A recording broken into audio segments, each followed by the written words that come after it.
This book is called A Bad Case of Stripes by David Shannon. Camilla Cream loved lima beans, but she never ate them. All of her friends hated lima beans, and she wanted to fit in. Camilla was always worried about what other people thought of her. Today she was fretting even more than usual. It was the first day of school, and she couldn't decide what to wear. There were so many people to impress. She tried on 42 outfits, but none seemed quite right. She put on a pretty red dress and looked in the mirror. Then she screamed. Her mother ran into the room, and she screamed too. "Oh, my heavens!" she cried. "You're completely covered with stripes." This was certainly true. Camilla was striped from head to toe. She looked like a rainbow. Mrs. Cream felt Camilla's forehead. "Do you feel all right?" she asked. "I feel fine," Camilla answered, "but just look at me." "You get back in bed this instant," her mother ordered. "You're not going to school today." Camilla was relieved. She didn't want to miss the first day of school, but she was afraid of what the other kids would say. And she had no idea what to wear with those crazy stripes. That afternoon, Dr. Bumble came to examine Camilla. "Most extraordinary!" he exclaimed. "I've never seen anything like it. Are you having any coughing, sneezing, runny nose, aches, pains, chills, hot flashes, dizziness, drowsiness, shortness of breath, or uncontrollable twitching?" "No," Camilla told him. "I feel fine."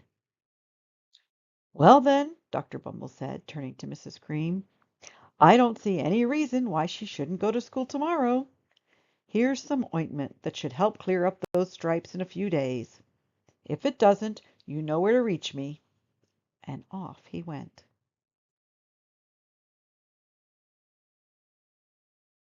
The next day was a disaster. Everyone at school laughed at Camilla. They called her Camilla Crayon and Night of the Living Lollipop. She tried her best to act as if everything were normal, but when the class said the Pledge of Allegiance, her stripes turned red, white, and blue, and she broke out in stars. The other kids thought this was great. One yelled out, "Let's see some purple polka dots." Sure enough, Camilla turned all purple polka dotty. Someone else shouted, "Checkerboard!" and a pattern of squares covered her skin. Soon everyone was calling out different shapes and colors, and poor Camilla was changing faster than you can change channels on a TV. That night, Mr. Harms, the school principal, called. "I'm sorry, Mrs. Cream," he said. "I'm going to have to ask you to keep Camilla home from school. She's just too much of a distraction, and I've been getting calls from the other parents. They're afraid those stripes may be contagious." Camilla was so embarrassed. She couldn't believe that 2 days ago everyone liked her. Now nobody wanted to be in the same room with her. Her father tried to make her feel better. "Is there anything I can get you, sweetheart?" he asked. "No, thank you," sighed Camilla. What she really wanted was a nice plate of lima beans, but she had been laughed at enough for one day. "Hmm. Well, yes, I see," Dr. Bumble mumbled when Mr. Cream phoned the next day. "I think I'd better bring in the specialists. We'll be right over." About an hour later, Dr. Bumble arrived with 4 people in long white coats. He introduced them to the Creams. "This is Dr. Grop, Dr. Sponge, Dr. Cricket, and Dr. Young." Then the specialists went to work on Camilla. They squeezed and jabbed, tapped and tested. It was very uncomfortable. "Well, it's not the mumps," concluded Dr. Grop. "Or the measles," said Dr. Sponge. "Definitely not chicken pox," put in Dr. Cricket. "Or sunburn," said Dr. Young. "Try these," said the specialist. They each handed her a bottle filled with different colored pills. "Take one of each before bed," said Dr. Grop.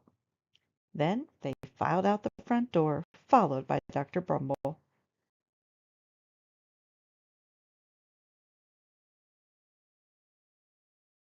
That night Camilla took her medicine. It was awful. When she woke up the next morning she did feel different, but when she got dressed her clothes didn't fit right. She looked in the mirror, and there, staring back at her, was a giant, multicolored pill with her face on it. Dr. Bumble rushed over as soon as Mrs. Cream called, but this time, instead of the specialists, he brought the experts.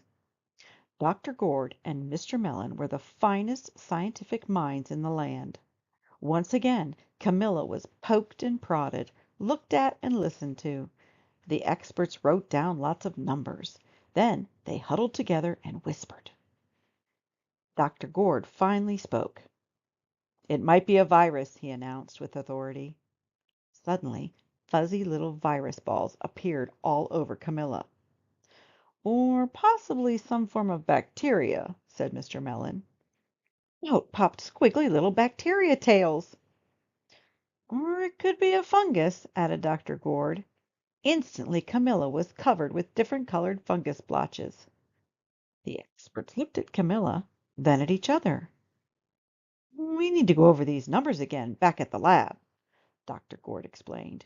"We'll call you when we know something." But the experts didn't have a clue, much less a cure. By now, the TV news had found out about Camilla. Reporters from every channel were outside her house telling the story of the bizarre case of the incredible changing kid. Soon a huge crowd was camped out on the front lawn. The Creams were swamped with all kinds of remedies from psychologists, allergists, herbalists, nutritionists, psychics, an old medicine man, a guru, and even a veterinarian. Each so-called cure only added to poor Camilla's strange appearance until it was hard to even recognize her. She sprouted roots and berries and crystals and feathers and had a long furry tail, but nothing worked.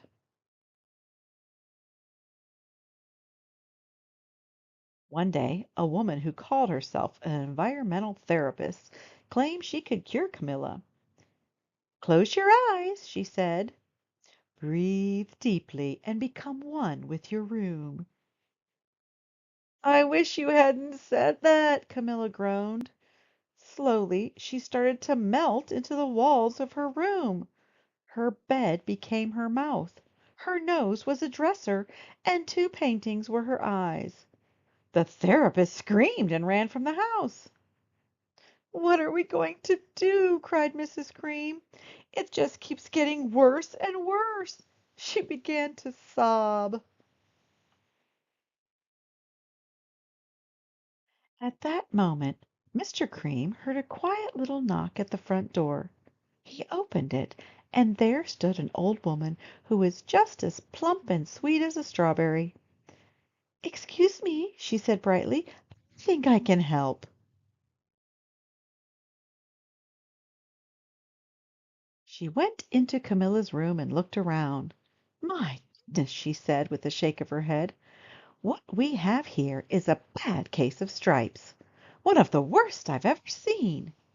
She pulled a container of small green beans from her bag. "Here," she said, "these might do the trick." "Are those magic beans?" asked Mrs. Cream.